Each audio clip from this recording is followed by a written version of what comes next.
Another cracking, action-packed doubleheader in the Jamaica Premier League in front of another jam-packed Sabina Park. And of course, controversy galore, starting with the contention before the Arnett Gardens Cavalier game with the designated home team Cavalier changing the match balls.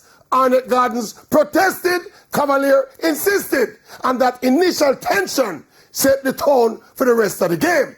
And what about this penalty given against Arnett Gardens? Was there enough contact by the defender, or did the Cavalier player exaggerate the contact?